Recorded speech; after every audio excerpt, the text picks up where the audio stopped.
Beatrice never imagined her life would change so drastically in a single conversation. Sitting in the modest living room of the house where she had grown up, in the Greenwich Village neighborhood of New York City, she listened to her father explain, his voice choked with emotion, the magnitude of the debt the family had accumulated. The small printing business that had supported 3 generations was on the verge of bankruptcy. Creditors knocked on their door every day. Her mother, weakened by health that was no longer the same, cried silently in the kitchen. And Daniel, her younger brother, was about to drop out of engineering school due to lack of money to pay tuition. It was in this scenario of despair that the proposal arrived. It came through an elegant lawyer, in an impeccable suit, who brought with him a sealed envelope and a neutral, almost rehearsed expression.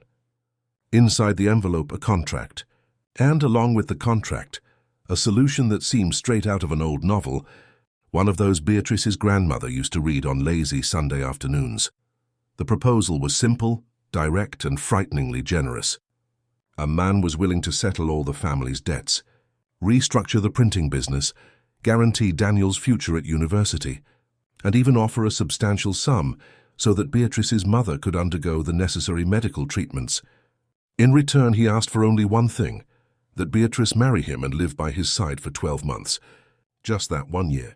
365 days of cohabitation under the same roof as husband and wife in society's eyes. At the end of that period, she would be free to go her own way. No demands, no ties, no future obligations. The divorce would be amicable, discreet, and she would also receive financial compensation that would guarantee her independence for the following years. Beatrice read and reread the contract countless times that night. The words seemed to dance on the paper, sometimes making sense, sometimes sounding completely absurd. Marry a stranger. Sell a year of her life in exchange for her family's salvation. It seemed medieval. It seemed wrong. But at the same time, it seemed to be the only possible way out. She was 22 years old, had graduated just a few months ago in graphic design, and dreamed of opening her own studio. She had plans, aspirations, a desire to live life intensely, but she looked at her father, who had aged 10 years in a few months, and at her mother, whose strength was fading with each passing day. She looked at Daniel, brilliant and full of future, and couldn't imagine seeing him give up everything for lack of resources. The decision, however agonizing, began to form in her mind. The next day, Beatrice asked to meet the man before signing anything. The lawyer hesitated, but after a few calls agreed to arrange a meeting. It would be at a traditional cafe in downtown Manhattan, far from curious eyes, far from the neighborhood where everyone knew her. When Beatrice arrived at the agreed location, her heart was pounding so hard she could almost hear it.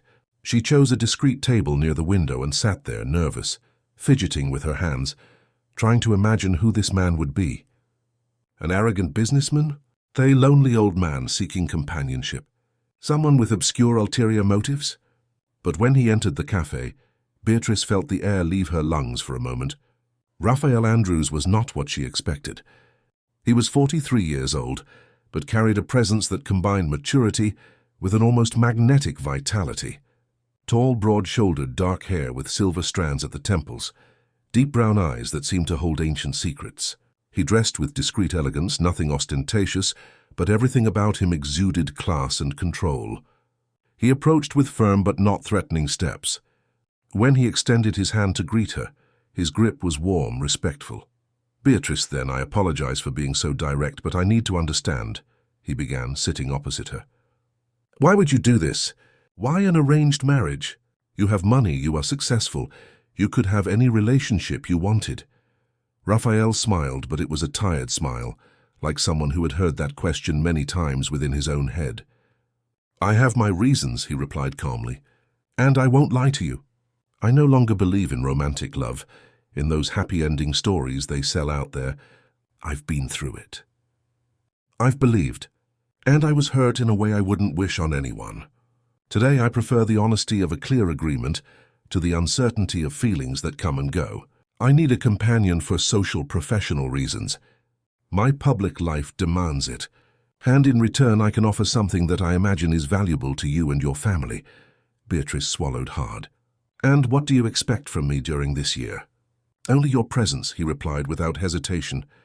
"I want you to live with me, to appear by my side at events when necessary, to play the role of wife in society.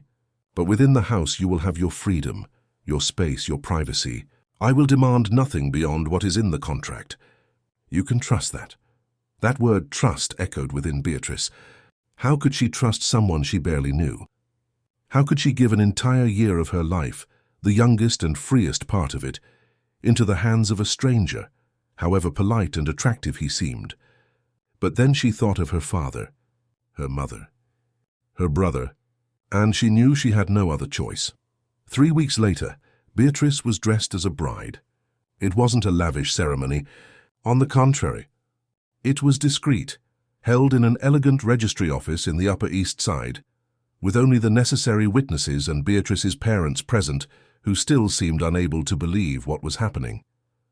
Raphael was kind to everyone, spoke with her father about the printing business's restructuring, assured her mother that Beatrice would be well cared for, and shook Daniel's hand with an encouraging smile.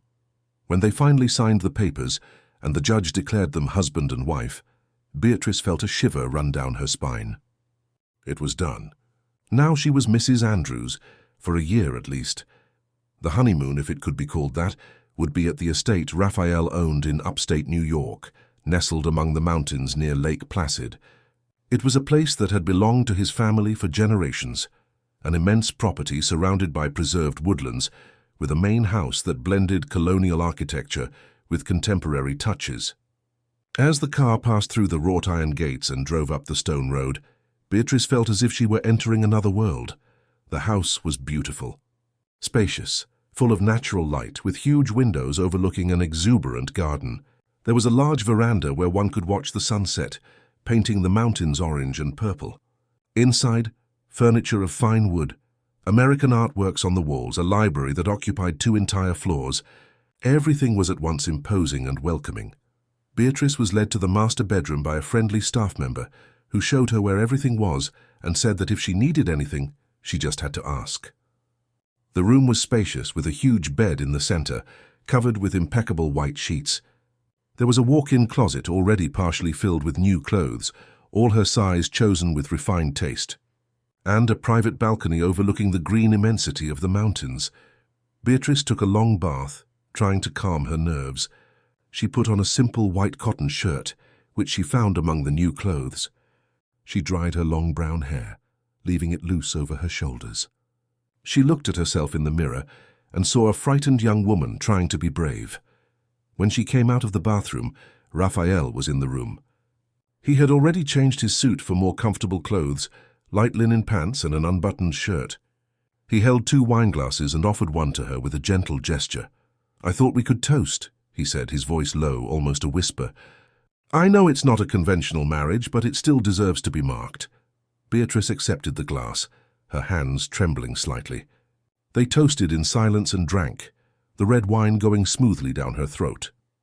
"I know you must be nervous," Raphael continued, placing his glass on the dresser. "And I want you to know that I respect that. I respect you. This room has an extra suite right there." He pointed to a side door. "If you prefer, I can sleep there." "No problem at all." Beatrice looked at him, surprised. She hadn't expected that.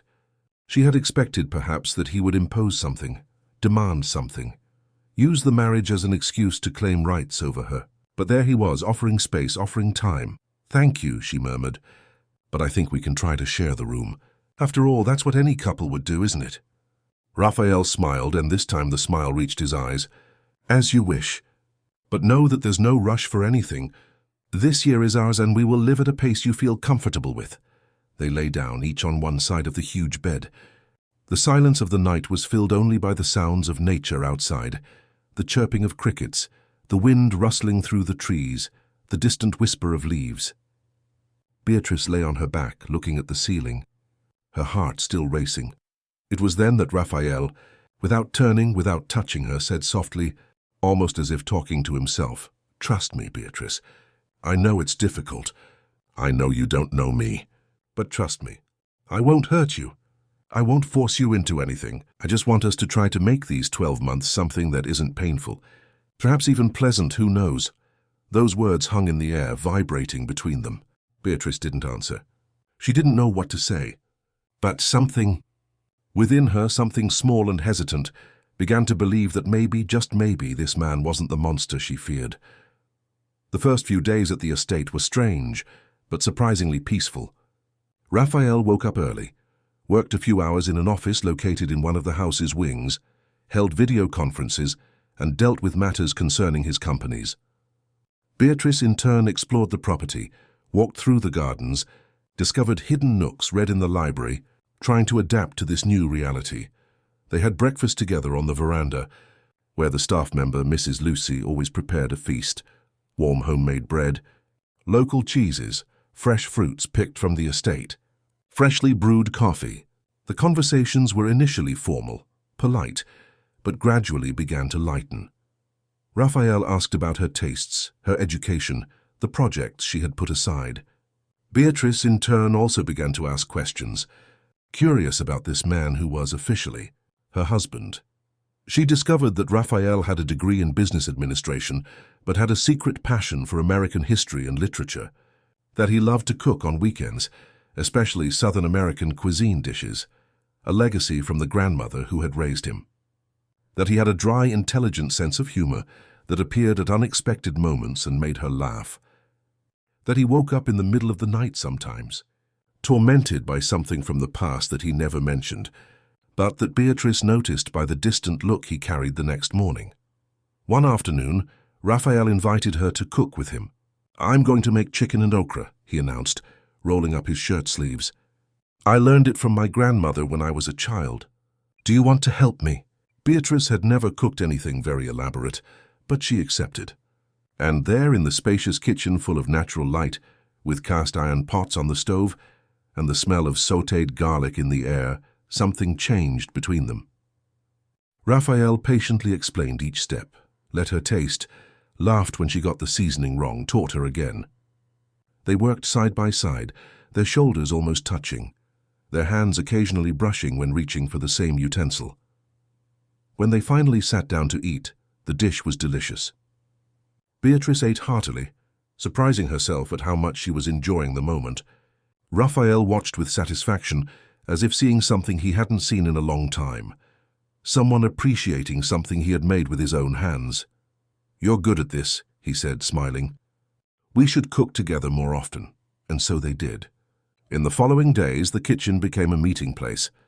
They prepared different recipes, experimented with flavors, talked about topics that went far beyond the superficial.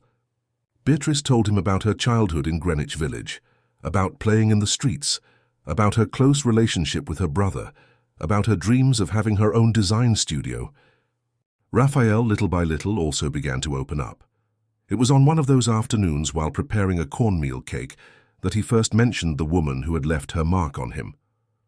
It was brief, almost casual, but Beatrice felt the weight of those words. "I was married before," he said, stirring the batter with mechanical movements. "Not officially, but we lived together for 4 years. I thought it was forever. We planned everything together, you know. Where to live, how many children to have, what our old age would be like. And then, all of a sudden, she told me she didn't feel anything anymore, that she had met someone else, and she left. Just like that. Without warning, without a chance to try and fix things." Beatrice didn't know what to say.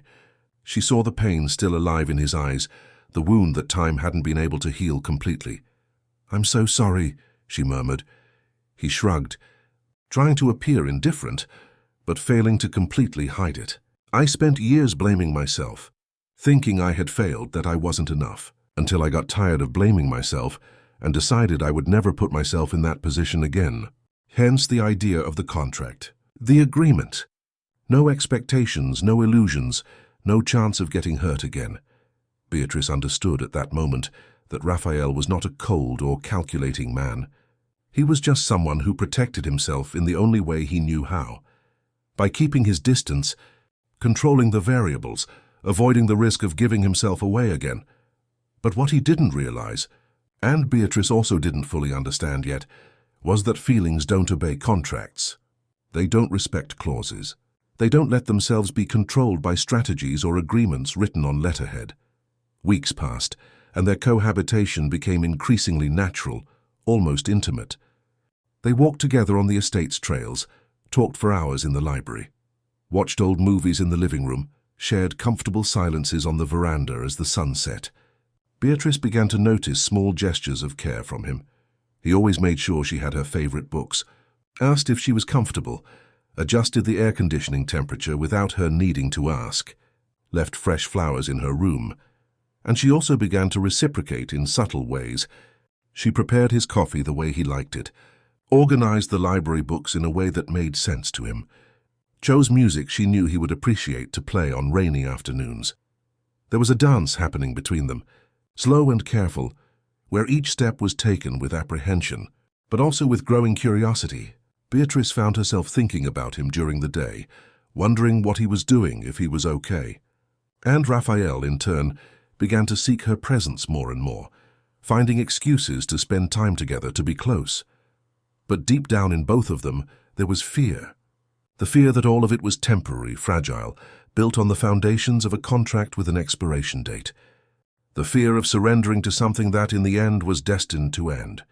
It was on an especially tranquil night, when the full moon illuminated the garden like spilled silver, that Beatrice couldn't sleep. She got up silently, put on a bathrobe, and went out to the veranda. She needed air, she needed to think, she needed to understand what was happening inside her. And it was there, looking at the stars, that she heard his voice behind her. "Can't you sleep either?" She turned and saw him standing in the doorway, wearing only pajama bottoms, his bare torso revealing a body that blended strength with unexpected vulnerability. "No," she replied softly. "I was thinking." "About what?" "About all of this, about us, about how all of this seems so real, but at the same time I know it has an end date." Raphael approached, standing beside her on the veranda, both looking at the dark immensity of the night. "I think about that too," he admitted. "And I confess it frightens me." "Why?" "Because it shouldn't be like this. It should be simple. An agreement. 12 months end, but you, Beatrice, you're messing everything up." She felt her heart race. "What do you mean?" "You're making me feel things I swore I'd never feel again. You're making me question everything I built as protection. And that terrifies me." Beatrice turned to him and for the first time saw Raphael completely exposed, without masks, without defenses. And in that instant, she also allowed herself to be true. "I'm feeling it too," she confessed, her voice almost a whisper. "And I'm also scared, because I don't know if this is real or if I'm deceiving myself. I don't know if you're feeling the same as me, or if it's just loneliness. Longing, forced proximity." Raphael reached out and, with a delicacy that contrasted with the strength she knew he possessed, touched her face. "It's real, Beatrice. I don't know how, I don't know why, but it's real. And the more I try to deny it, the stronger it gets." And then, for the first time since they met, they kissed. It was a hesitant kiss at first, almost shy, but it soon deepened, laden with all the tension, all the desire, all the feeling they had been holding back. His arms wrapped around her, pulling her close, and she surrendered, feeling the warmth of his body against hers, the smell of his skin, the taste of his lips. When they finally separated, both were breathless. Beatrice rested her forehead against his, closing her eyes, trying to process what had happened. "And now?" she asked. "Now we stop fighting it," Raphael replied, his voice hoarse. "I'll see where this goes. But what about the contract?" He smiled, and it was a different smile, lighter, truer. "To hell with the contract." That night marked a turning point in their relationship. There was no more distance, no more formality. They allowed themselves to be a real couple, exploring that connection that surprised them every day. Mornings were filled with lingering kisses, afternoons with deep conversations, nights with an intimacy that went far beyond the physical. Beatrice blossomed. She felt more alive, more whole, more herself than she had ever felt. And Raphael in turn seemed to be reborn. The distant gaze was replaced by a new sparkle. The rigid posture gave way to a lightness he didn't know he was still capable of. But every story has its shadows. And the shadows of Raphael's past were about to reveal themselves in ways neither of them could imagine. The days that followed that night on the veranda were like a dream Beatrice didn't want to wake from. Raphael had become another man, or perhaps he had simply allowed her to see the man who had always been there, hidden behind the armor he had built over the years. He laughed more, touched her with a tenderness that made her melt, said sweet things she had never imagined hearing from that initially reserved man. They spent their days exploring the estate together. Raphael showed her the places he had loved since childhood, the secret nooks where he used to hide when he was little, the ancient tree where his grandmother read stories to him on summer afternoons, the hidden stream among the rocks where he had learned to swim. Each place brought a memory, a piece of his history, and Beatrice absorbed everything with growing curiosity, happy to be invited to know these intimate parts of who he was. One morning, while having coffee on the veranda, Raphael mentioned that he would need to go to New York City to resolve some company matters. It would only be 2 days, but he seemed genuinely displeased at the idea of being away. "Come with me," he suggested, holding her hand across the table. "We can take the opportunity to have dinner at that restaurant in Greenwich Village you mentioned. Make it a special night." Beatrice smiled but shook her head. "I think it's better if I stay. I want to take the opportunity to explore the library more. I've seen so many interesting books there that I haven't had time to properly read yet." "Are you sure?" "I'll miss you. I'll miss you too. But it's only 2 days. And when you come back, I'll prepare that Southern American dinner you taught me." He smiled, brought her hand to his lips, and kissed it delicately. "Deal, but call me if you need anything, okay?" Raphael left in the middle of the morning, and Beatrice watched the car drive down the stone road until it disappeared among the trees. There was something strange about being alone in that huge house, but at the same time it was liberating. She could explore at leisure, without fear of being in the way, without the constant awareness of his presence which, however pleasant, still made her a little nervous sometimes. After lunch, Beatrice decided to dedicate the afternoon to the library.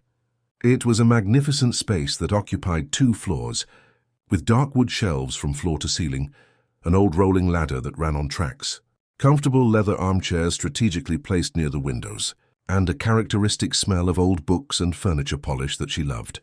She started with the most visible titles, running her fingers along the shelves, reading spines, occasionally pulling out volumes to leaf through. There was an impressive collection of American literature, Portuguese classics, philosophy, history, biographies, everything meticulously organized. It was when she was reaching for a volume of Henry James on a higher shelf, using the rolling ladder, that something fell. It was a thin book, almost a brochure, that had been hidden behind the main row. Beatrice climbed down to pick it up and realized it wasn't exactly a book, but rather an old photo album, with a leather cover worn by time. She hesitated for a moment. Would it be an invasion of privacy to open it without Raphael present? But curiosity was stronger. She sat in one of the armchairs and opened the album carefully. The first pages contained family photos. She recognized Raphael as a child, a serious boy with big eyes, next to an elegant lady who must have been the grandmother he mentioned so often. There were photos of the estate at different times, records of parties, celebrations, daily moments of a family that seemed happy. But it was when she turned to the middle of the album that Beatrice's heart skipped a beat. There, in a photograph that occupied an entire page, was a woman. She was beautiful in a classic, almost cinematic way. Wavy dark hair falling over her shoulders, intense dark eyes, a smile that mixed joy with something else, something seductive. She wore a flamenco dance costume, all in red and black, and was captured in mid-movement, her arms raised dramatically, her body leaning in a pose that suggested passion and strength. In the corner of the photo, handwritten in elegant script, was a name, Camilla, Dance Festival Los Angeles 2010. Beatrice felt a tightening in her chest. So it was her, the woman who had broken Raphael's heart, the woman who had made him build all those walls, who had led him to give up on love, who had transformed him into the man who proposed a marriage by contract. She continued turning the pages, and there were more photos of Camilla. Camilla laughing in a restaurant, Camilla embracing Raphael on a beach, Camilla serious looking at the camera with a disturbing intensity. In all of them, there was an energy, a presence that leaped off the paper. Beatrice could understand, just by looking at those images, why Raphael had fallen so deeply in love. But there was something else in those photos, something in Camilla's eyes, a distance, a calculation, as if even in moments of greatest closeness with Raphael, she was somewhere else, thinking about other things. Beatrice couldn't quite explain what she saw, But there was a coldness disguised as warmth. She closed the album carefully and sat there for a long time, looking out the window, processing what she had seen. It wasn't exactly jealousy she felt, though there was a touch of it. It was more an uneasiness, a feeling that there were layers to that story that Raphael had not yet revealed. She decided not to mention the album when he called. She didn't want him to think she was prying or invading his privacy. After all, the album was there in the library, not locked away or deliberately hidden. But Camilla's image stuck in her mind, a ghostly presence that now inhabited the corners of her thoughts. Raphael returned 2 days later, in the late afternoon, bringing with him the bustling energy of the big city. He hugged Beatrice tightly as soon as he walked through the door, as if they had been separated for weeks and not just 48 hours. "I missed you," he murmured against her hair. "I missed you too," she replied, and it was true despite the uneasiness she now carried. They had dinner together on the veranda, under a starry sky, and Raphael told her about the meetings, about the challenges he faced to expand his businesses, about the people he had met. Beatrice listened to him, participated in the conversation, but a part of her was distant, thinking of Camilla, of the photos, of the secrets she still didn't know. It was a few days later, on a rainy afternoon when they were both in the living room, that something happened. Beatrice was using the laptop Raphael had given her to work on some design projects when she accidentally knocked over a pile of papers that was on the side table. As she bent down to pick them up, she saw that they were old documents, contracts, receipts, correspondence, and then she saw it. A letter, dated 6 months before their wedding, addressed to a private investigator. Beatrice felt her stomach churn but couldn't stop reading. The letter requested a discreet investigation into her, Beatrice Olivia Santos. It asked for information about her family, her education, her financial situation, her habits, her friendships, her dreams. And at the end, there was a note that chilled her. "I want to know everything about her since I saw her presenting her final project at the college exhibition in March." Beatrice sat on the floor, the letter trembling in her hands. Raphael knew her before, long before. He had been there at the graduation exhibition where she had presented her final work. He had seen her, had been interested in her, and then deliberately had investigated her entire life. It wasn't fate that brought them together. It wasn't chance. It was a plan carefully orchestrated by him. The pieces began to fit together in her mind with painful clarity, the marriage proposal that came exactly when her family was at its worst financially, the perfectly crafted contract, the generosity that seemed too good to be true. Everything had been calculated. He knew exactly when to approach her. He knew she would have no choice. He knew she would accept. Beatrice felt anger rise in her chest, hot and suffocating. She felt manipulated, used, like a piece in a game she didn't fully understand. All those weeks of closeness, of growing intimacy, of feelings she thought were genuine, now seemed contaminated by this revelation. She heard Raphael's footsteps coming down the stairs. He entered the room with a smile, but the smile died on his lips when he saw her expression. "What's wrong?" he asked, approaching. Beatrice slowly stood up, clutching the letter tightly. "You knew me before, didn't you? Before the contract. Before this whole story." His face paled. "Beatrice, answer me, Raphael. Did you know me before?" He closed his eyes for a moment, and when he opened them, there was a mixture of guilt and despair. "Yes, I knew you." "Since when?" "Si. Since your college exhibition. I was there by chance, accompanying a client who had a son graduating. And I saw you. I saw you presenting your project, speaking with such passion, such life, such authenticity. And I was fascinated. And you decided to investigate me, decided to find out everything about my life as if I were an object you wanted to buy. It wasn't like that," he protested, his voice desperate. "I just wanted to know more about you. I wanted to understand who you were. And then you found out my family was bankrupt and saw a perfect opportunity, is that it? A chance to get what you wanted by exploiting my vulnerability?" "Beatrice, please, let me explain." "No," she screamed, and it was the first time she had screamed since they met. "I don't want your explanations. You manipulated me. You orchestrated all of this. The contract, the proposal, the perfect timing. You knew I couldn't refuse because my family was desperate. You used my family's misery to have me." Raphael took a step forward, his hands outstretched in supplication. "I know. It sounds terrible, and I was wrong not to tell you before, but you need to understand that." "Understand what? That you're a manipulator? That all of this, everything we've lived until now, was built on lies. They weren't lies. What I felt for you, what I still feel, that's real. It may have started the wrong way, but what we developed is true. How can I believe anything you say? How do I know that even the feelings aren't part of some elaborate plan?" Beatrice was crying now, hot tears streaming down her cheeks.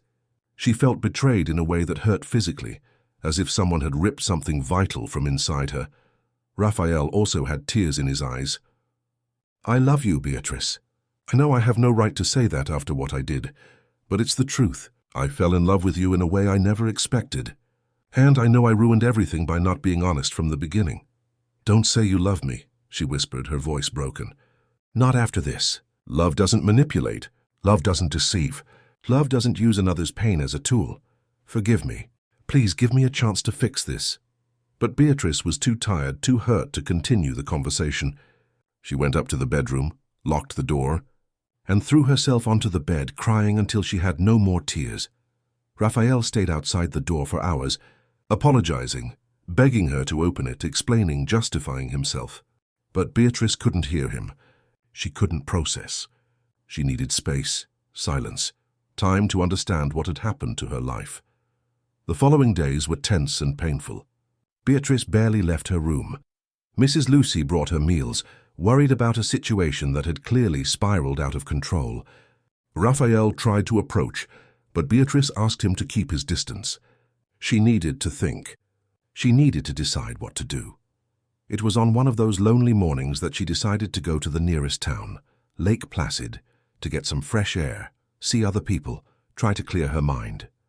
She asked one of the estate staff to drive her, and Raphael, upon learning, didn't try to stop her, only said he would be there when she returned. The town was bustling, tourists walking along the historic streets, open shops offering crafts and local sweets. Beatrice walked aimlessly, entered a charming coffee shop, ordered a cappuccino and sat by the window, watching the activity. It was there, lost in her thoughts, that a woman approached her table. "You're Raphael Andrews's wife, aren't you?" Beatrice looked up, surprised. The woman must have been in her 50s, very well dressed with an air of sophistication that bordered on intimidation. Perfectly brushed blonde hair, impeccable makeup, discreet but clearly expensive jewelry. "Yes, I am," Beatrice replied cautiously. The woman smiled, but it was a cold smile. "May I sit?"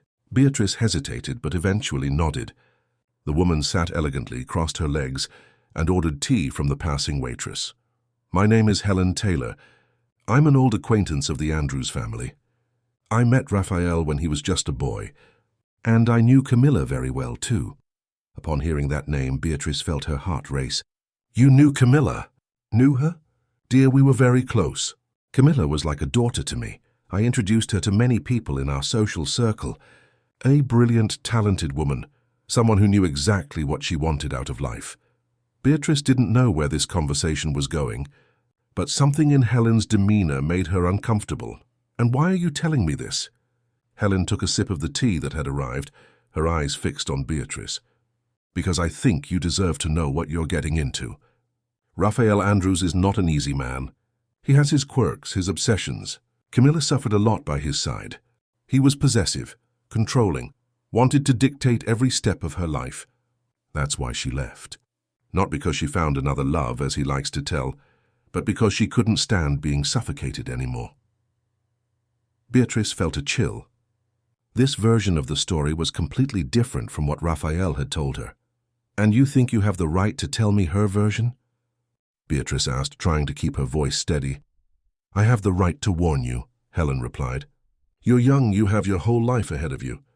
You don't need to tie yourself to a man who will suffocate you, who will turn you into something you're not. I've seen it happen before, and Raphael, however charming he may be, has a dark side that he hides very well." Beatrice stood up, grabbing her bag. "Thank you for your concern, but I think I can take care of my own life." Helen also stood up, placing a delicate hand on Beatrice's arm. "I'm just trying to help, dear. Think about what I said. And if you need help to get out of this situation, I have contacts, resources. We can find a way to annul this marriage without you or your family suffering consequences." Beatrice pulled away, feeling a mixture of anger and confusion. She left the coffee shop without looking back, her heart pounding erratically. On the way back to the estate, 1,000 thoughts crossed her mind. Who was that woman, really? Why was she interested in her separation from Raphael? And more importantly, what was the truth about Camilla and their relationship? When she arrived at the estate, it was early evening. Raphael was on the veranda, looking as if he had aged years in a few days. Seeing her, he quickly stood up.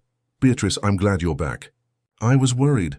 She looked at him, trying to see beyond his appearance, beyond his words, trying to find the truth in this man who now seemed like a stranger. "Raphael, I need you to be completely honest with me about everything. About Camilla, about what happened between you, about why you really did what you did with me." He nodded slowly. "All right. You deserve to know everything. Come, let's talk." They sat in the living room facing each other, and Raphael began to speak. He recounted how he met Camilla at a social event, how he fell madly in love, how he believed they had built something solid. He told her about the plans they made, about how he imagined a future by her side. "But then things started to change," he continued, his voice laden with pain. "Camilla started becoming distant, going out without warning, lying about where she was. I tried to talk, tried to understand, but she always evaded, until one day she simply said she no longer loved me and left. Later I found out she had been involved with someone else for months. And that's why you built the walls," Beatrice said, more as an affirmation than a question. "Yes, I swore I would never again allow anyone to have so much power over me. That I would never again put myself in such a vulnerable position. And then you saw me, and decided you could have what you wanted without risking yourself. A controlled marriage with a defined term, no surprises. Initially, yes, that was it," he admitted. "But you need to believe that when I truly got to know you, when we started living together, everything changed. You weren't who I imagined. You were better. You were more real, more intense, more you. And I fell in love in a way that wasn't in the plans. I met a woman today," Beatrice said, deciding to play that card. "Helen Taylor. She told me a very different version of your story with Camilla." Raphael turned pale. "Helen, what did she say? That you were controlling, possessive, that Camilla fled because she was suffocated. And you believed her?" "I don't know what to believe anymore, Raphael. You lied to me about how we met. How can I be sure you're not lying about the rest too?" He stood up, running his hands through his hair in frustration. "Helen is Camilla's sister. She never forgave me for the end of the relationship, even though I was the victim. She always thought I wasn't good enough, that Camilla deserved someone better. What she told you isn't true. I loved Camilla, yes, but I was never controlling or possessive. It was the opposite. I gave too much freedom, trusted too much, and that's exactly what allowed her to betray me for so long without me realizing it." Beatrice wanted to believe him. She desperately wanted to believe that all of this had an explanation, that deep down he was the man she had come to know in recent weeks, and not a cold manipulator. But the truth was, she didn't know anymore. Trust, that fragile and precious thing they had built together, was shattered on the floor between them, and there was no certainty that it could be put back together. "I need time," she finally said. "I need to think about all of this. About us, about this marriage, about what is real and what is illusion." Raphael nodded, defeated. "How much time do you need?" "I don't know. But in the meantime, I think it's better if you sleep in another room." He agreed without argument, and Beatrice saw the pain in his eyes, a pain that seemed genuine. But was it? Or was it just another performance from a man who knew very well how to manipulate situations and people? That night, alone in the large empty room, Beatrice cried again. She cried for lost innocence, for broken trust, for the love that had begun to grow and was now contaminated by doubt. She cried because part of her still wanted to believe in Raphael, still wanted all of this to be a misunderstanding they could overcome. But another part, the rational part, the part that had been used and manipulated, screamed for her to leave, to honor the contract for the remaining months but maintain emotional distance, to protect herself before she got hurt even more. And as the moon shone outside, illuminating the garden where they had walked together so many times, Beatrice realized she was at a crossroads. The decision she made now would define not only the future of this strange marriage, but her own future, who she chose to be, how much she was willing to risk in the name of a feeling that might be real or might just be a beautiful illusion. The days that followed were the most difficult, since Beatrice had arrived at the estate.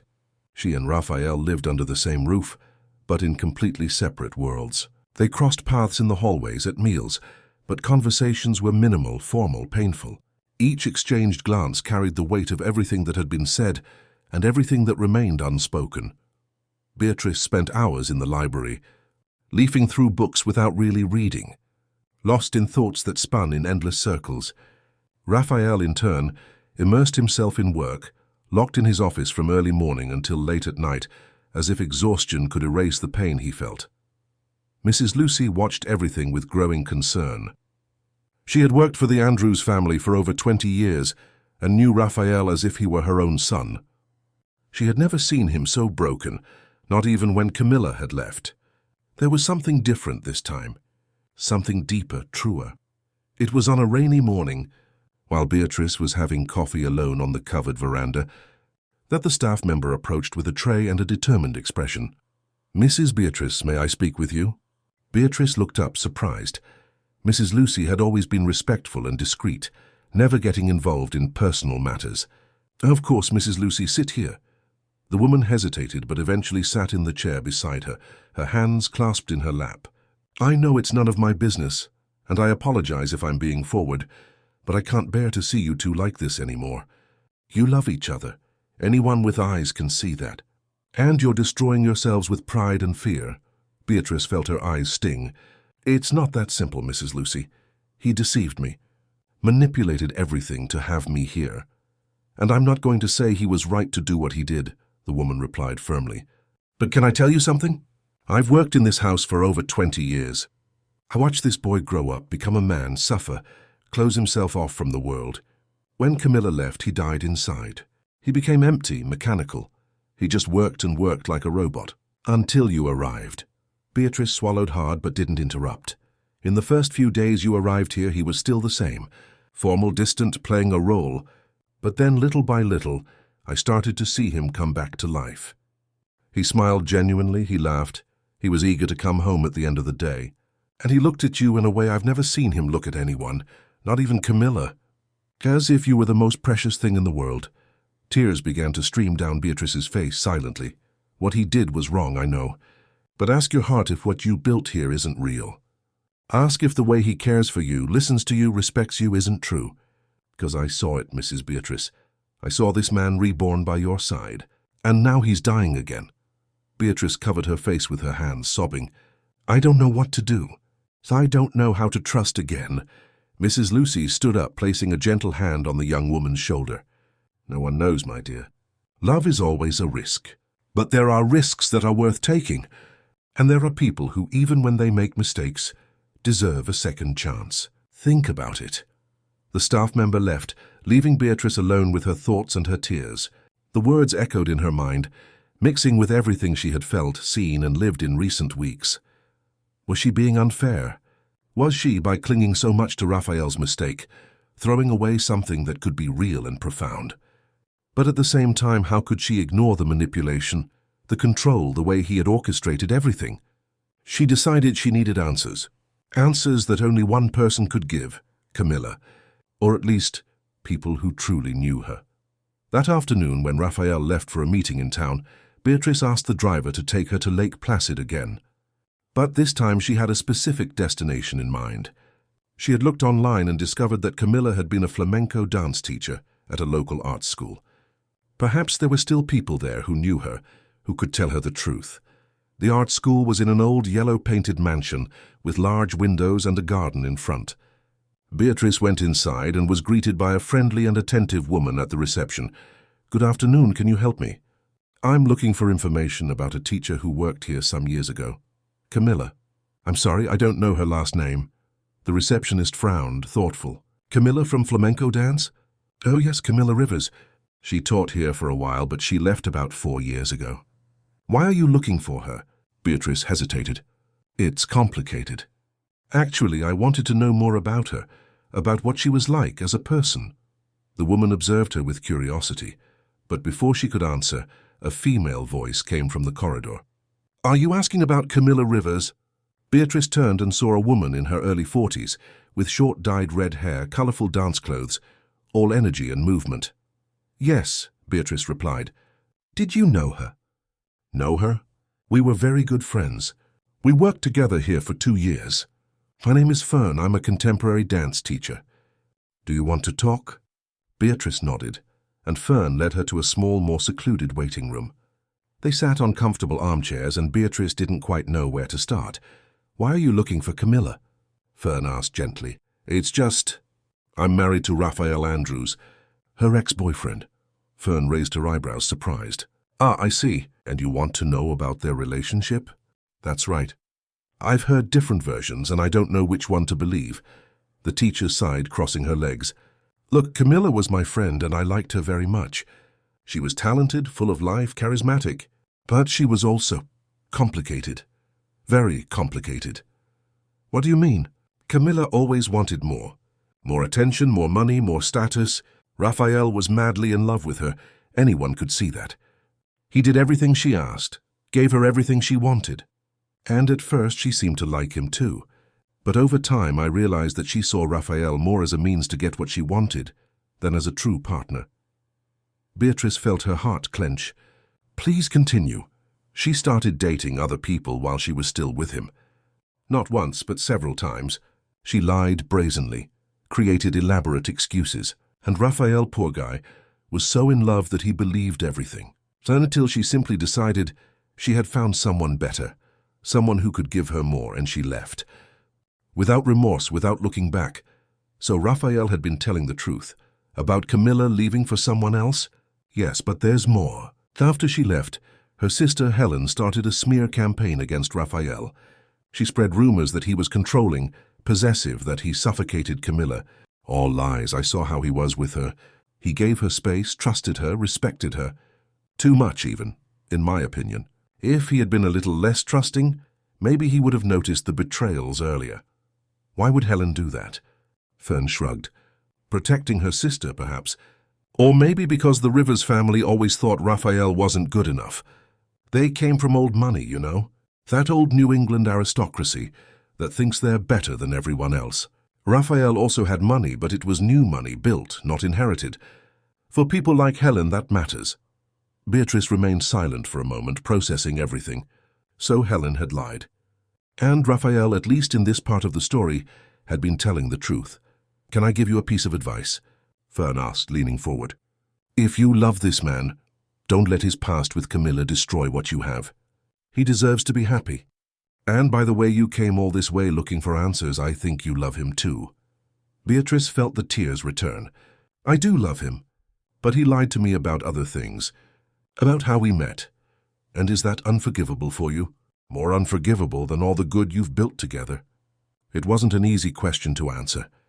Beatrice thanked Fern for the information and left with a lighter heart, but still confused. At least now she knew that Raphael hadn't lied about Camilla, and that Helen had her own reasons for trying to separate them.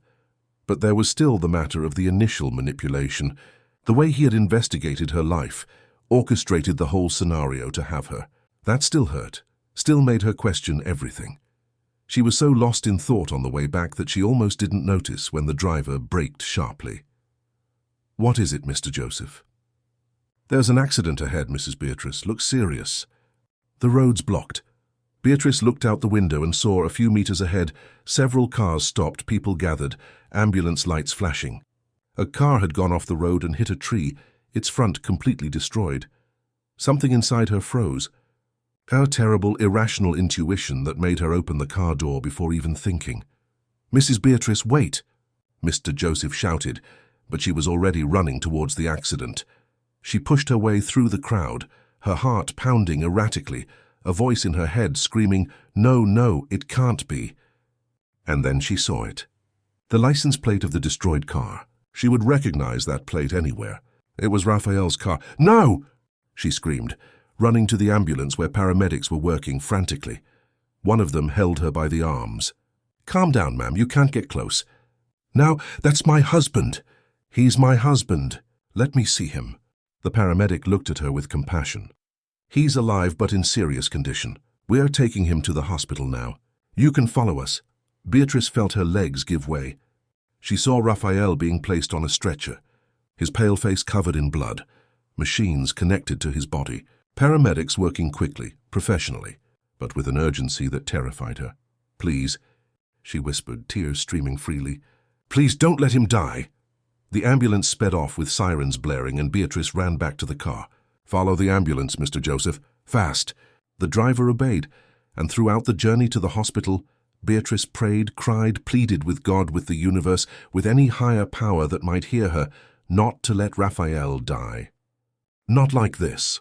Not before she had the chance to say she loved him, that she forgave him, that she wanted to try again. All the hurts, all the doubts, all the questions that seemed so important hours ago now meant nothing. All that mattered was that he survive, that she could see him open his eyes once more, that she could hear him say her name. At the hospital, it was an eternity of waiting. Doctors went in and out of the operating room. Nurses rushed through the corridors, and Beatrice stayed there, sitting on a hard plastic chair, her clothes still stained from the rain that had started to fall, trembling not from cold but from pure fear. Mrs. Lucy arrived shortly after. Alerted by Mr. Joseph, she hugged Beatrice tightly, and the two cried together, waited together, prayed together. The surgery lasted 4 hours. 4 hours that felt like 4 years. When the doctor finally came out, still in surgical scrubs, Beatrice stood up so fast she almost fell. "Is he going to be okay?" she asked, her voice desperate. The doctor was a middle-aged man with a serious but compassionate expression. It was serious. He suffered a head trauma, several fractures, internal bleeding, but we managed to stabilize him. Now it's a matter of waiting. He's in an induced coma. The next few days will be critical. "Can I see him?" "You can, but only for a few minutes. He's in the ICU." Beatrice was led to a cold room full of beeping machines, monitors showing graphs she didn't understand, tubes and wires connected to Raphael's body. He looked so fragile there, so different from the strong, confident man she had known. His head was bandaged, his face swollen and marked with cuts, his arms immobilized. She approached the bed, took his hand carefully, as if he might break at the slightest touch. It was warm, still alive, still pulsing. "Raphael," she whispered, her voice choked. "I'm here, and I'm not leaving. You're going to be okay, hear me? You have to be, because I still haven't told you so many things. I still haven't told you that I love you, that I forgive you, that I want to stay with you. So you can't leave. Not now." But he didn't respond. Only the constant sound of the machines, the artificial breathing that moved his chest up and down. The green line on the monitor that showed his heart was still beating. Beatrice stayed there until the nurse gently asked her to leave, that they needed to perform procedures. But she returned. She returned in the morning, returned in the afternoon, returned at night. She didn't leave the hospital. Mrs. Lucy brought her food that she barely touched, clean clothes that she mechanically changed in the bathroom. Days passed in a blur. Raphael remained in a coma, his body fighting to heal, to return. And Beatrice was there every day, every hour, holding his hand, talking to him, telling stories, reading his favorite books aloud, softly singing the songs they had danced to together in the kitchen. It was on the 5th day that she finally broke down. Alone in the room with him in the middle of the night, the lights dim, the silence broken only by the machines, she rested her head on the bed beside his body and cried, as she hadn't cried since she was a child. "I was so foolish," she sobbed. "I got so caught up in pride, in resentment, in the fear of being deceived that I forgot what really mattered. And what mattered was you, it was us. It was what we had built together, regardless of how it started. I love you, Raphael. I love you so much it hurts. And I promise that if you come back, if you open those eyes, I will spend the rest of my life showing you that. I won't waste any more time with nonsense, with wounded pride, with fear. I just want to live with you, be happy with you, build a real life by your side." And it was in that moment, as if the universe had heard her pleas, that she felt it. A movement. Slight, almost imperceptible, but real. Raphael's fingers moved within her hand. Beatrice sharply lifted her head, her heart pounding. "Raphael? Raphael, are you hearing me?" Another movement, a little stronger this time. And then slowly, so slowly that she thought she was imagining it, his eyelids began to tremble, to open. "Nurse!" Beatrice shouted. Nurse, please come quickly. Our worries professionals rushed into the room, began to examine Raphael, check vital signs, perform tests. And amidst all that commotion, his brown eyes, still confused, still lost, found hers. "B," he whispered, his voice hoarse, almost inaudible. "You're here." She let out a sob of relief mixed with joy. "Yes, I am. I'm here and I'm never leaving." The doctor asked her to leave while they performed the necessary exams, but promised she could return soon. Beatrice left the room trembling, but now with relief, with gratitude, with a happiness so great it couldn't be contained in her chest. He had returned. Against all odds, against all fears, he had returned to her. In the following days, Raphael gradually improved. He still felt pain, still needed intensive care, but he was conscious, lucid, alive. And Beatrice didn't leave his side for a single minute. They talked for hours about everything and nothing. Raphael repeatedly apologized for what he had done, for the way he had manipulated their situation.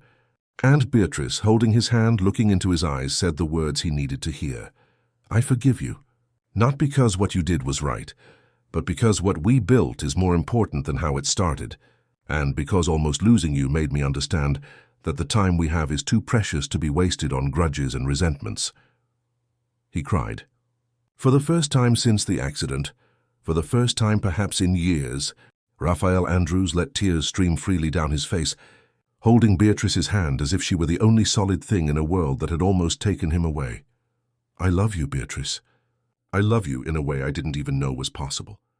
And I promise I will spend the rest of my life making you happy, respecting you, being the man you deserve."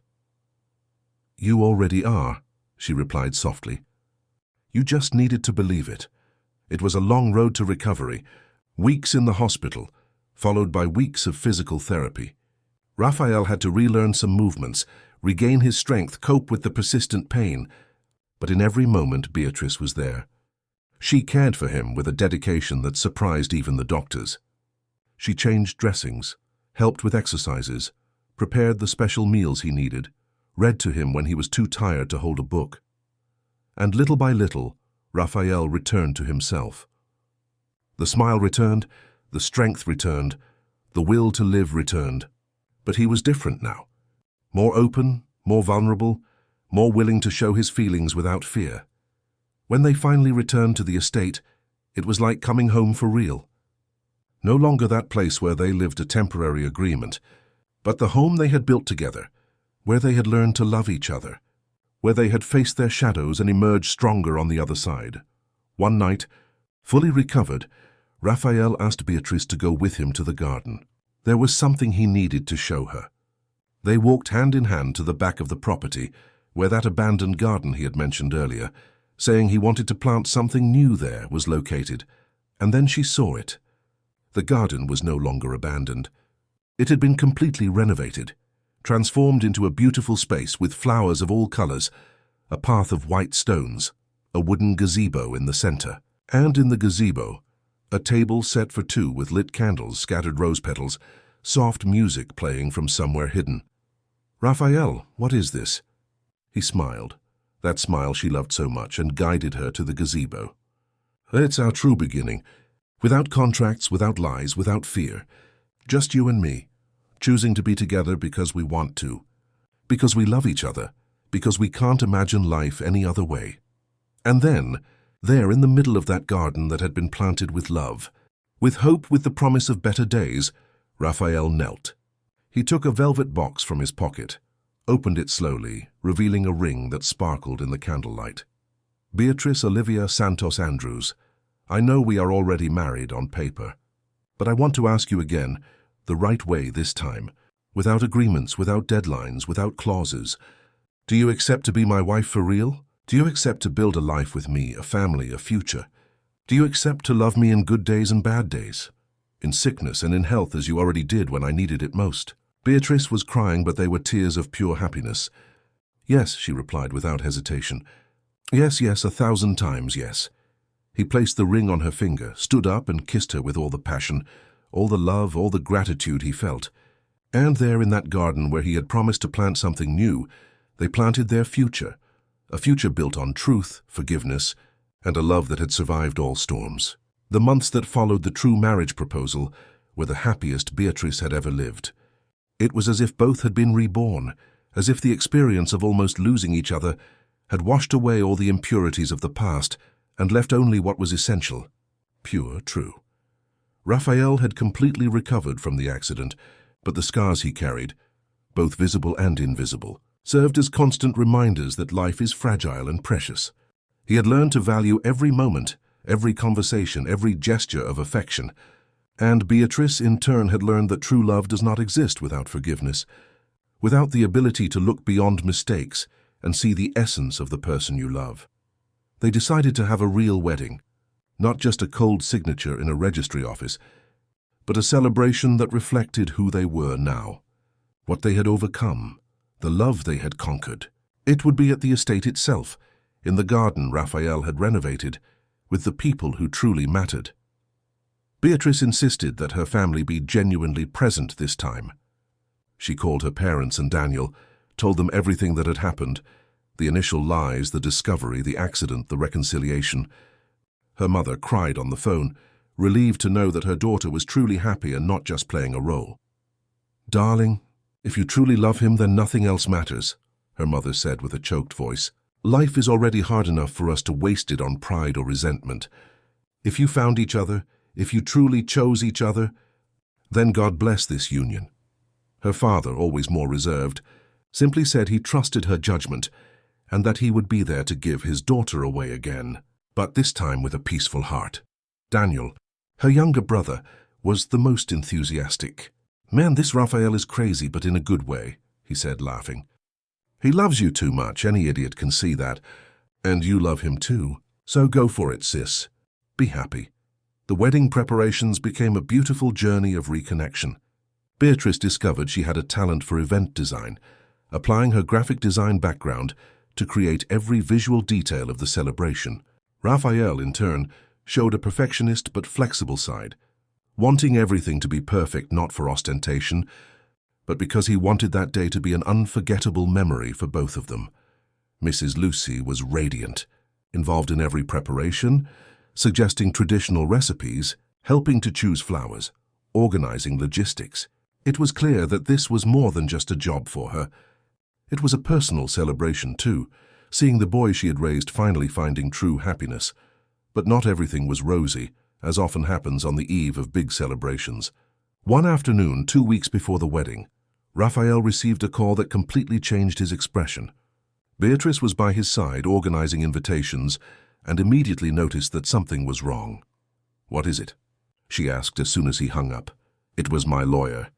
Helen Taylor is trying to contest our original marriage. She claims there was coercion, that the contract was illegal, that you were forced to accept out of financial necessity."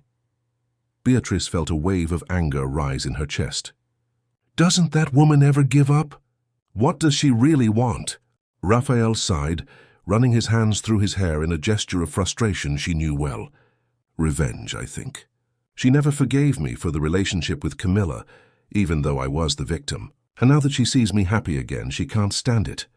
We'll resolve this," Beatrice said with determination. "We'll go to her and put an end to this once and for all." The next day they drove together to Lake Placid, to the elegant house where Helen lived. It was an old mansion, full of antiques and an air of superiority that seemed to permeate even the walls. Helen received them in the living room, with that haughty demeanor Beatrice already knew from their first encounter. "What a surprise," the woman said with a smile that didn't reach her eyes. "The happy couple came to visit me." "Cut it out, Helen," Raphael said in a firm voice. "What do you want? Why can't you leave me alone?" Helen stood up, walking to the window with studied movements. "I'm just protecting the interests of this young woman, whom you shamelessly manipulated." Beatrice stepped forward, placing herself between Helen and Raphael. "No one asked for your protection. And you know what I found out about you? That you spent years spreading lies about Raphael because you couldn't accept that your sister was the villain of the story, not him." Helen turned abruptly, her face contorted. "Don't talk about my sister. You didn't know her." "No, I didn't," Beatrice continued, her voice firm. "But I talked to people who did. And I know Camilla used Raphael, betrayed Raphael, lied to Raphael. And you, instead of accepting who your sister really was, chose to create a false narrative where Raphael was the monster.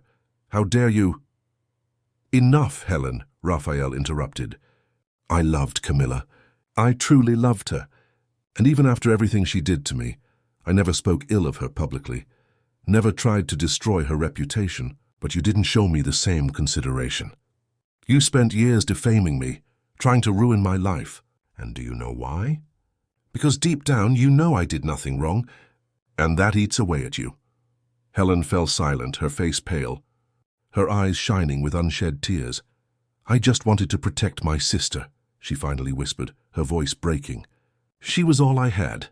"And I respect that," Raphael replied, softer now. "But your sister made her choices. And I made mine. And now I've found someone who makes me truly happy. So I ask you, for the love you have for Camilla, leave us in peace. Let me live, let me be happy." Helen looked at the two of them, at the way they held hands, at the determination in Beatrice's eyes, at the peace on Raphael's face. And something in her finally gave way. "All right," she said tiredly. "I'll withdraw the contestation. But do yourselves a favor. Be truly happy. Prove that all this confusion was worth it." Beatrice nodded. "Thank you. And I hope you find peace too, Helen. Truly." They left hand in hand, feeling as if an immense weight had been lifted from their shoulders. It was the last obstacle, the last shadow of the past that needed to be dispelled. Now finally, they could look forward with nothing pulling them back. The wedding week arrived with contagious excitement. Beatrice's family arrived 2 days early, settling into rooms specially prepared for them at the estate. Her mother cried upon seeing her daughter, embracing her for long minutes, whispering blessings and words of love. Her father shook Raphael's hand firmly and simply said, "Take good care of her." Raphael responded sincerely, "With my life." Daniel and Raphael got along immediately. The younger man was impressed with the library, with the collection of engineering books Raphael kept, with his brother-in-law's approachable and genuine manner. They spent hours talking about projects, about the future, about Daniel's plans after graduation. The night before the wedding, as tradition dictates, Raphael slept in another wing of the house. Beatrice stayed with her mother and some friends who had arrived for the celebration, a small informal bachelorette party, full of conversations, laughter, and emotional tears. "Are you sure, daughter?" her mother asked when they were alone in the room. "Absolutely sure this is what you want."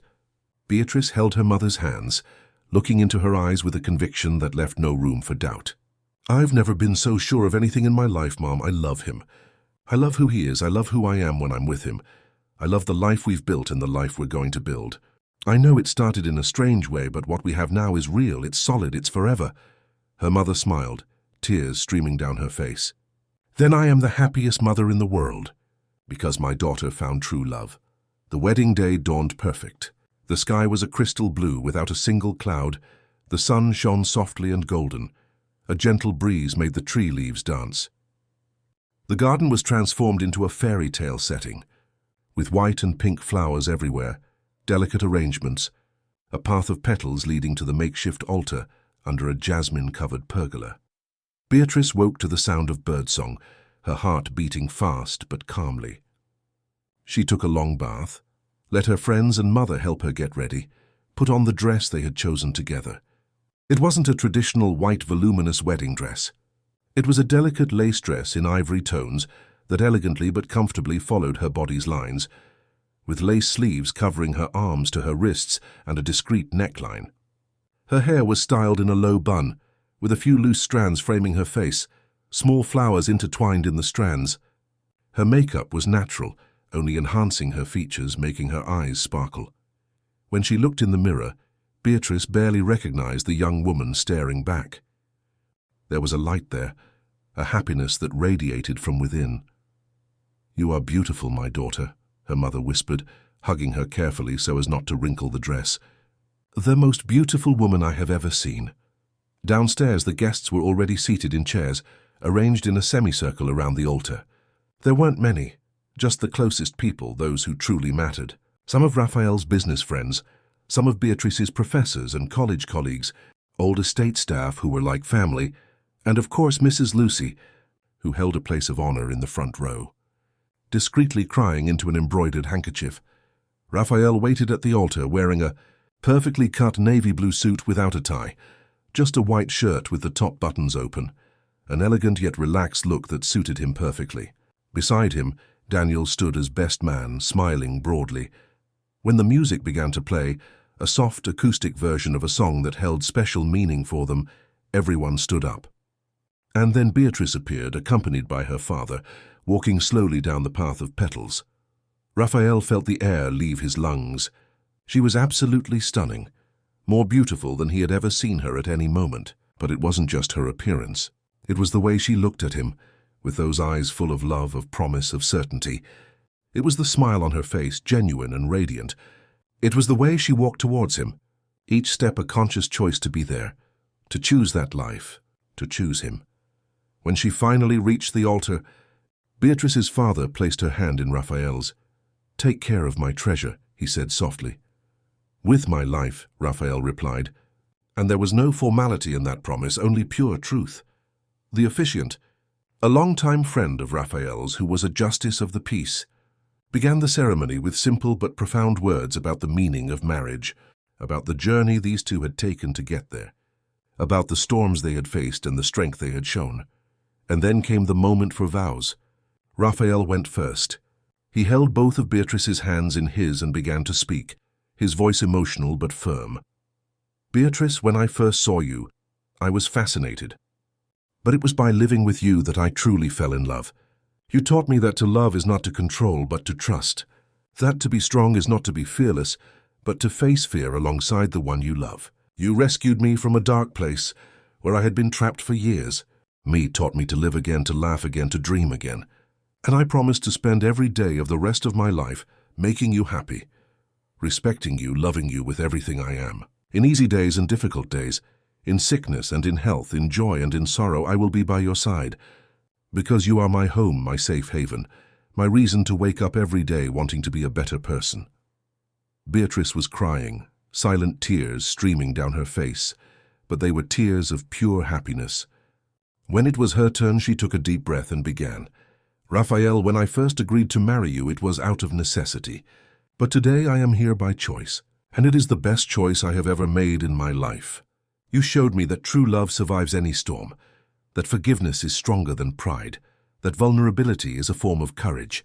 You made me feel seen, valued, loved in a way I never imagined possible. And I promise to love you every day, to support you in all your dreams, to be by your side in all battles. I promise to be your partner, your confidant, your best friend, your wife in every sense, because with you I discovered who I truly am. And who I am is someone who loves you more than words can express." The officiant smiled, visibly moved.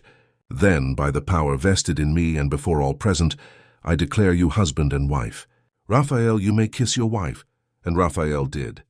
He pulled Beatrice close and kissed her with all the passion, all the love, all the promise of a future together. The guests erupted in applause, in shouts of joy and happy tears. The reception that followed was joyful and relaxed. They ate the delicious dishes Mrs. Lucy had prepared, danced to music that varied between romantic and lively, laughed at emotional and funny speeches. Daniel gave a speech that drew laughter by telling stories of Beatrice's childhood. Mrs. Lucy gave a speech that made everyone cry as she spoke about seeing Raphael grow up and finally find true happiness. As the sun began to set, painting the sky in oranges and pinks, Raphael and Beatrice stepped away from the party for a moment, walking to a high point on the estate from which they could see the entire property stretching out below them. "We made it," he said, hugging her from behind, his chin resting on her shoulder. "We made it," she agreed, covering his hands that wrapped around her waist. "Despite everything, or perhaps because of everything, we made it. And what comes next?" he asked. She turned in his arms, looking into his eyes. "Now we live. We build a family, fulfill dreams, face challenges, celebrate victories, together, always together." "Always together," he repeated, sealing the promise with a kiss.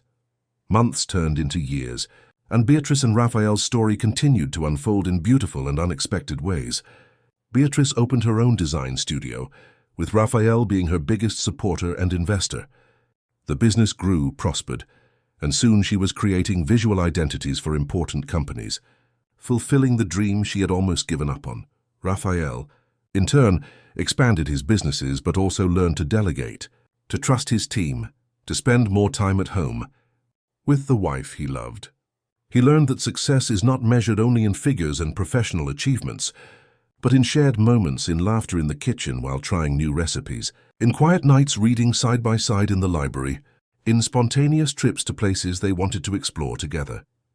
Beatrice's family printing business was completely restructured and prospered again.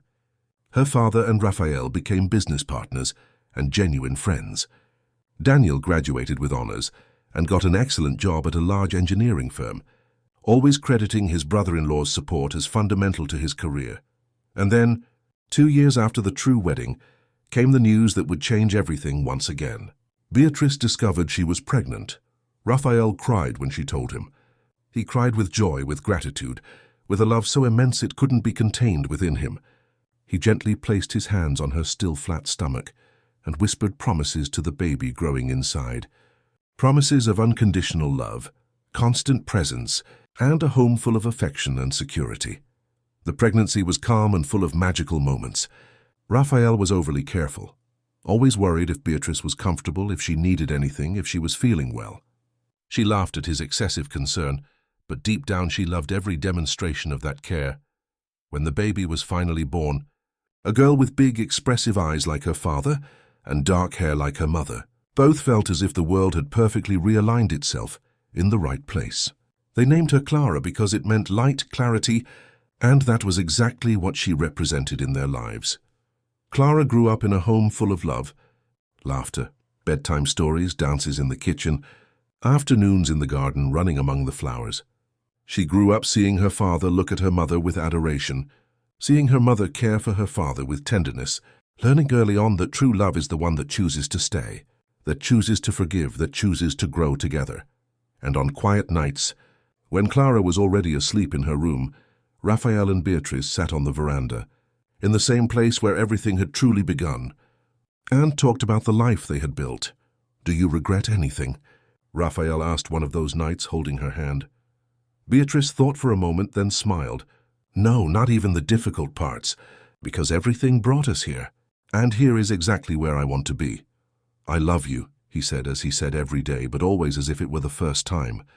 "I love you too," she replied, squeezing his hand. "Forever." And there, under the starry sky, with the sound of nature all around, with their daughter sleeping peacefully inside the house, with a whole life ahead of them, Beatrice and Raphael knew they had won. One against fear, one against the past, one against all adversities, because they had chosen love. And love, when it is true, always wins. The years continued to pass, and each one brought its own joys and challenges.